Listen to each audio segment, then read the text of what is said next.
I don't think Ivan had exactly this in mind, but Richard's solution was, because we used Discord for internal communications while we were remote working, he made 2 custom emojis for the Discord server.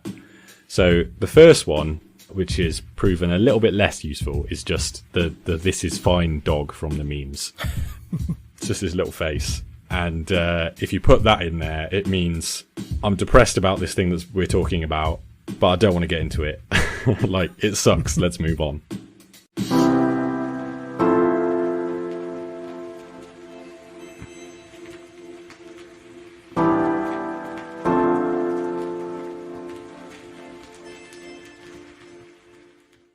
Hello and welcome to another episode of In the Footsteps of Giants. I'm your host Stuart Neill and I'm joined by Richard and Tony of Far Few Giants. We are recording this episode about a month after the last episode, so let's find out what's been going on over that month. Hello, we're doing great, but the story of today is that we were not doing so great. So after the last podcast then, we were talking about the release of the Night Fisherman and being included in bundles and things. What happened after that? In a word, well, in a sentence, we came crashing down. So, like, looking at it now with an even head on, everything was grand for the couple of weeks after it. But, like, game production-wise, we'd released the game, gotten all the bundles and stuff. We were kind of in the right place in the right time. And then we expected ourselves to keep working, keep pumping out content. We thought we could make another, like a sequel to it or something in the 2 weeks after. And realistically, we spent that entire 2 weeks just following up on the release, like patching things and doing like a lot of the marketing stuff that Richard led. But we didn't acknowledge that we were still being productive in that time. Mm-hmm. We just kind of beat ourselves and were like, oh no, we haven't got another build yet. What's going on? And that was coupled with the fact that like we'd just done 6 weeks rapid prototyping, a week on releasing the game, which we've been doing ever since the pandemic hit. And then after recording the podcast, the real world hit. And all that stuff that we'd been ignoring, well, not ignoring, but all the stuff we hadn't been focused on because we'd been able to keep working with the rapid prototyping period, just absolutely walloped us in the face. And it was not good. I spent some time just sat there cataloguing the use of chemical weapons against US citizens for a couple of days rather than working on the build. Richard did like a bunch of outreach stuff with trying to improve the reach of the build, that bundle and stuff. Mm. So yeah, more or less, we took a running jump, managed to high five, and then immediately fell on the landing. Yeah. Were you buoyed in any way by the coverage that the Night Fisherman got? Yeah.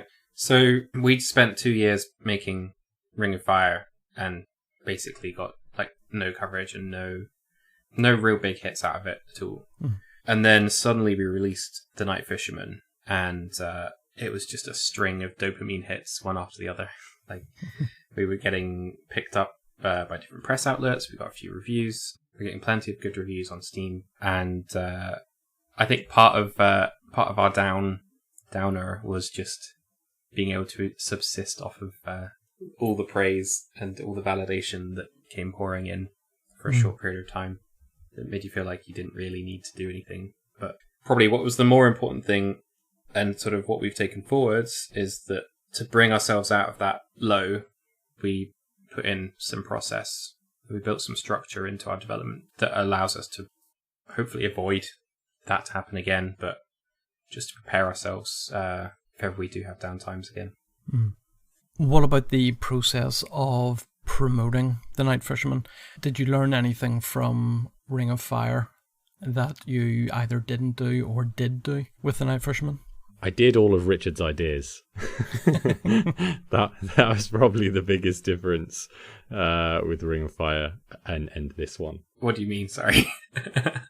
I just mean like on Ring of Fire, we were trying to chase publishers at the same time, right? Mm-hmm. And we were constantly in this battle between, do we spend whatever half days in a week we're going to spend on marketing? Do we spend those marketing ourselves to one type of customer, the publisher, or a different type of customer? an audience. So we spent a hell of a lot of time during Ring of Fire trying to sell to publishers. And we got super snazzy pitch decks and people telling us we were doing everything right. And none of it worked, which was demoralizing when you're like 6 or 12 months down the line. And after a while, became jaded with it.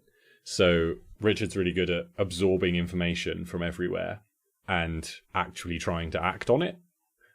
Like not just reading it and then not doing anything with it. Like Richard will read an article that talks about, I don't know, some new way to reach audience. Like after you release on Steam, going through the list of Steam curators and messaging them all one by one, for example. Like messaging relevant ones one by one. But like during Ring of Fire's development, there was a lot of times where, because we'd got so defocused, Richard would just come up with like 10 of these ideas for every one day we would spend on the build, or at least that's how it felt to me.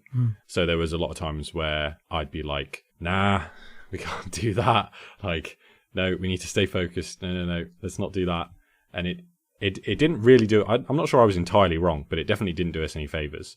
Whereas the structure of what we did with the Night Fisherman meant that while producing it, we only focused on producing it.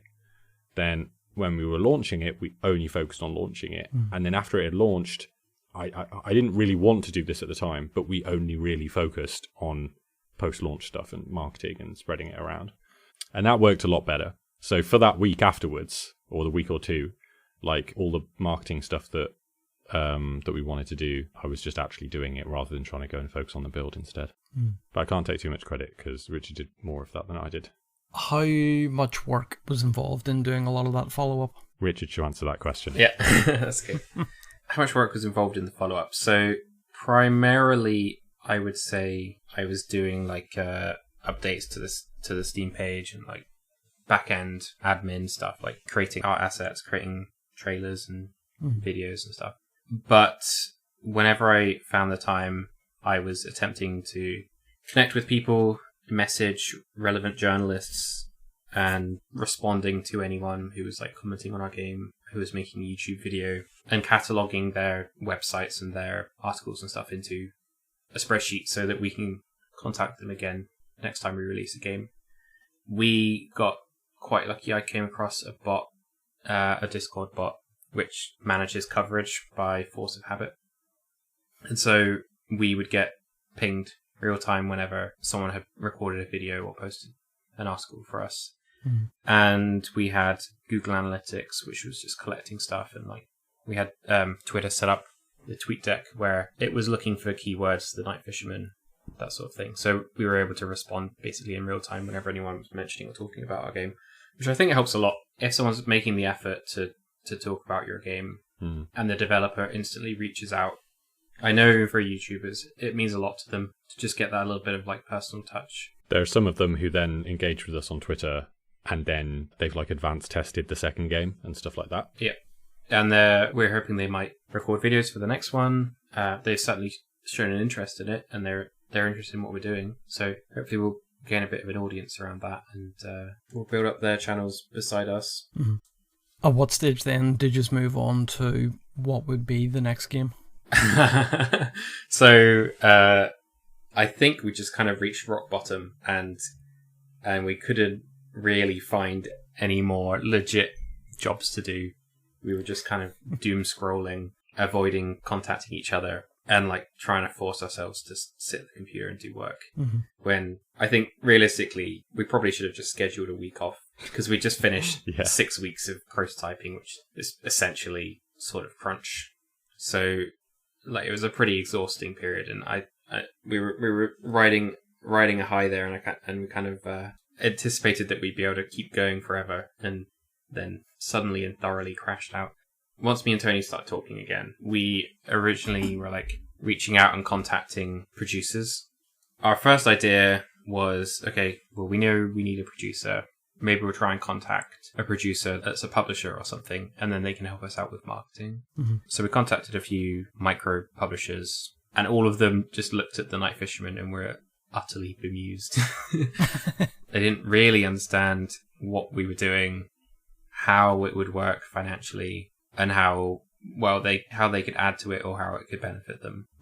They saw the fact that the Night Fisherman had already launched as being a problem because it meant that they couldn't do a lot of like pre-launch marketing or help define the brand or anything. They weren't quite seeing what we were trying to do in terms of like almost early access releasing games in a sequence. So that didn't work. Then the next step was we had a mentor, a guy called Rory, who runs the Pixel Mill, the place that we're meant to be co-working in, and right now it's all like virtual office space. So he started mentoring us and giving us weekly production at just an hour of his time, which we really is more of kind of like a lightweight therapy session for me and Tony to just like sit in a hangout and just like chat shit and complain about all the stuff that's going bad, and for him to listen and for us to figure it out for ourselves. And then we engaged another couple people who are a little bit more proficient at production than us, got some advice, and I don't know exactly what we ended up doing, but that was it. We built our own production tools. So I'm using a Kanban board based on a bit of software called TickTick. I think there's some useful wrinkles to that story that have been missed there. Sorry. You seem to like squirm at the idea of it being therapy as well. It wasn't that. It was more that like I agree with that point, but the structure of how it came about, I feel like you glossed over it a little bit and how it actually works. Because like it's not actually 1 hour a week, for example, which is what you said. Okay.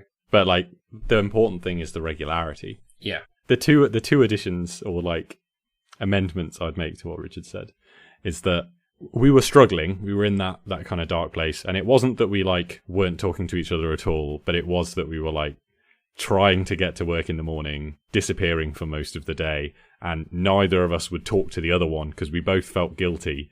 So we just like kind of avoid each other for maybe like 8 hours at a time, and nothing was really getting done. So I have this call that I do every 2 weeks on a Thursday morning with Anthony Genard. I have no idea whether I said his surname correctly, who is a French narrative designer. He'd hate me if I called it a mentorship, so I won't call it that. But he gives me advice and counsel. So on that Thursday morning of the week that we kind of started turning things around, I spoke to him and I was like, Anthony, we're in the pits. Nothing's getting done. I think, we need a practical solution to this because, we're getting paid and we haven't taken an official holiday or anything. He was like, right, you need to get a production process in place. And it was his idea to do the thing where we put together a little pitch and just go to some publishers and say, this is what we're doing. We've already got an audience that's here for it. By that point, we'd had like 15,000 downloads or something overall. And he was saying, go to like one of the small publishers that you already have a relationship with and ask them to just market the game, but really just provide a producer. To which I groaned and I tried to tell him I didn't want to do it because we just spent 2 years chasing game publishers. But he said, no, you'll do it by the end of the day. You'll put a pitch together. So we spent the rest of the day doing that, and then weaseled out of it anyway. I think Richard spoke to a couple of producers about it, but yeah, we decided to try and sort it out with Rory instead. So because he already had a responsibility to us, and his job performance is kind of dependent on whether or not we produce anything. So he has an interest in us doing things. So that's when we spoke to Rory, and the structure we put in place with him is that he has a meeting with us for about 30 minutes twice a week. So on a Wednesday morning, he'll speak to us, and on a Friday morning or a Friday afternoon, if there's a scheduling reason, we'll have 30, 40 minutes where we just show him what we've done since the last time and set expectations for what he's going to see in the next meeting. That really helped sort us out, just because it meant that I feel safer in the production, like we're not going to fail, basically. Because if we start to go skew whiff and stop working, it means somebody is going to notice within like 2 days, and they'll know that we're not working, and they'll ask us why, and get us help if we need it, or just kick our asses.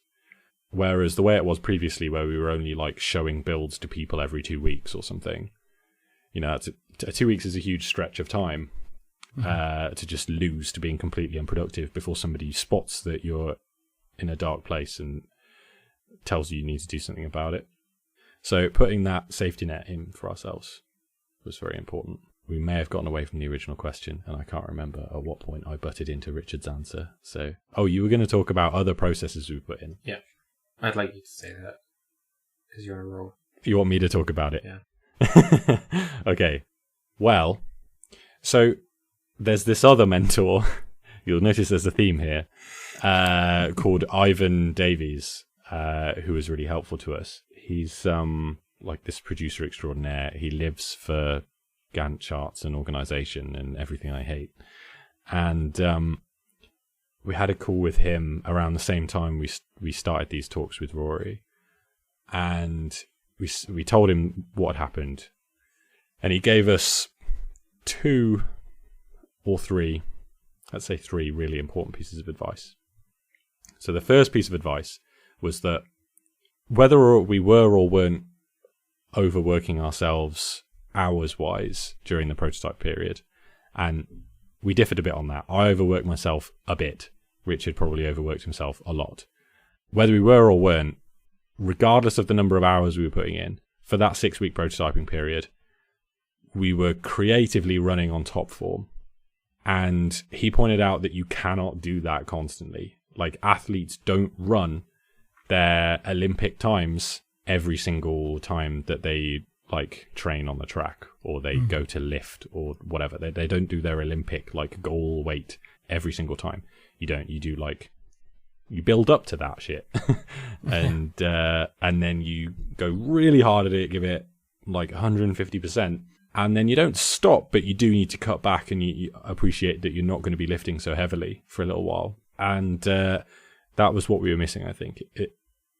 We kind of thought that we could just cut back to like, 35, 40 hours a week or whatever, and continue producing at the same like per hour pace we were beforehand. But that was also a fallacy.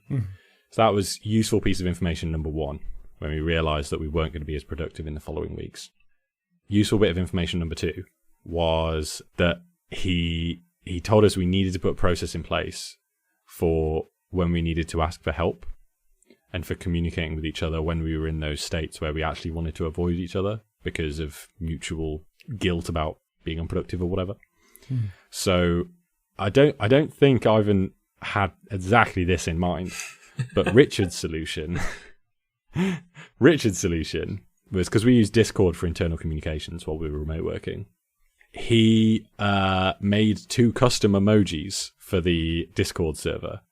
So the first one, which is proven a little bit less useful, is just the "this is fine" dog from the memes.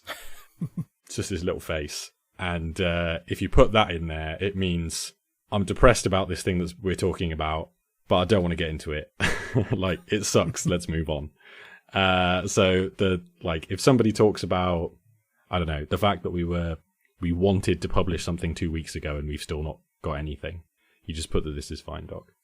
But the much more helpful one is the "help me cat," which comes from some kind of meme, but I don't know. And it's just a picture of a cat's face that looks like it's crying. And if you post that, the rule is that the other person has to drop what they're doing immediately, and if necessary, give you up to an hour of time to just get you back on track. So we put this into place. Richard immediately used it, and then I sat there with him for an hour, and I was like, right, stream your screen to me so I can see what you're doing, and you are going to work on making this animation controller or whatever it was that he didn't want to do. And if he started, like, if I could see his Unity screen, so if his mouse disappeared for more than like 5 minutes at a time and nothing was happening on the Unity screen, I knew he was on Twitter. So immediately I could shout him down and be like, "No, get off Twitter," and get him focused again. And just the process of doing that a couple of times, like Richard used it today, and the process now is just he'll say, "Oh, I don't want to do the press kit," and I'll say, "Okay, stream your screen," and he'll do it, and I just leave it because I have 3 monitors here because I'm extra, so I'll just leave Richard's little stream on one monitor and tell him every now and again that he needs to focus. But generally speaking, the way it works now, I had to more sit on you, didn't I, the first couple of times? But these days it's more like I just say, right, stream your screen, and like once or twice over the course of the next hour or so, I might go like, "Are you still doing the press kit?" And he'll be like, "Oh yeah," and go back to it. I think it's a little bit rose tinted there, Tony. Really? I think I remember the first time I used it, you were like, "Oh, I don't want to do this," and I was saying, "Nah, that was beforehand. That was before the help me cat." Because I tried to drag you onto helping me, and you were like vehemently no. And this is so unproductive. I upset him. What I did was it was before we put these processes in place. It wasn't when you had the help me cat thing. We were trying to get some work done. I'd found a sliver of motivation, and I was trying to work on the script. And then Richard said, "Can you help me come and do this thing that I have no idea how to do?" So Richard knew how to do it in theory, but I didn't know how to do it. And I was like way too dismissive and was just like, "Why? This is useless. I don't know how to do that. So why do you need my help to do it? Do you really need my help to do that?" And what Richard was trying to ask me was like, "Can you sit here and force me to do it?" But what I heard was, "I need you to do this with me." Mm-hmm. And I was like, "No," and refused. And then Richard was upset at me, justifiably, and was like, "Why won't you help me?" And because he'd helped me previously in a similar situation. That was during the dark period, and then like a day or two after that, we spoke to Ivan, and then I came to understand what I was actually needed, and we put the emoji things. Have I been fairer now? Yes, yeah. And the third and final thing that Ivan taught us, he packed a lot into an hour, was just that we probably weren't going to find a task management process that worked for both of us. Because what we'd done previously is we tried to use like Trello Kanban boards, or we tried to use like task lists or timers or whatever, and try to both be on the same system and manage tasks that way. And it would always be that one of us would drop off it, and then the other one would be like, "Oh, well, you're not using it." And because I didn't want to be, for example, beholden to whatever task management tool it was, because I didn't like it, I wouldn't then enforce it for Richard. So if Richard got sloppy with things, then I wouldn't say anything, and vice versa. Like if we were using something that worked better for me, Richard went off it, he then wouldn't be like, "Tony, you need to use the tool," because he didn't want to use the tool. So the most useful thing is, what we've done recently is separating those out. So I have my own system that I think Richard occasionally looks at, which is like way simpler. I literally have like a whiteboard, a virtual whiteboard, and it just has post-it notes on it. And there's like post-it notes for the game we're currently working on, like minimum viable, and then final or polish or whatever. So there'll be like a small number of post-it notes on the top line for shit I need to do so that the game is fundamentally playable, and then a much larger amount at the bottom of stuff I can pick and choose from. And that's been working for me. I probably could do with more oversight on it. Hint, hint. But Richard's been using this Kanban board thing that you can probably describe better. But I look at that every day. It's kind of interesting that we are using separate systems, because in a typical company setup, everyone would be on the same thing, and you would just be managing the team, like the producer of the team would be managing all the individuals on the same tool, and that makes their life easier. But what Ivan told us was like, you're only 2 of you. There's no need for you to both be using the same system. If it's not working for you, come up with your own systems. Because I was lamenting the fact that I had a system that worked for me 6 months ago, and now I have nothing. And so what I'm using at the moment is a tool called TickTick. It's essentially a Kanban board, which is a list, like a series of lists. One is to do, the next one's today, then it's completed. But the most important thing about my Kanban board is that I have a divider that splits the column in half. So the top half is things that I want to do, and below that is things that I deem to be out of scope. And I don't know if that's the correct word, but that's the word I use. I have an out of scope for the day, and I have an out of scope for the project in general. And I have a final column, which is out of scope for the sprint or whatever. So this is the thing that I think has always been missing from my workflow, and maybe from other people's workflows, is that I have a tendency to overwork because I overload myself with too many jobs in a day. And then I get halfway through them and I start finding other things that I need to do, because it's just the way game development is. You stumble across more problems than you are solving on a given day. Or you get a bunch of emails and new jobs pop up that you weren't expecting. Yeah. That become more urgent or whatever. So I have this divider called out of scope, and I will just move tasks under there whenever I think that I'm not going to be able to get it done in that day.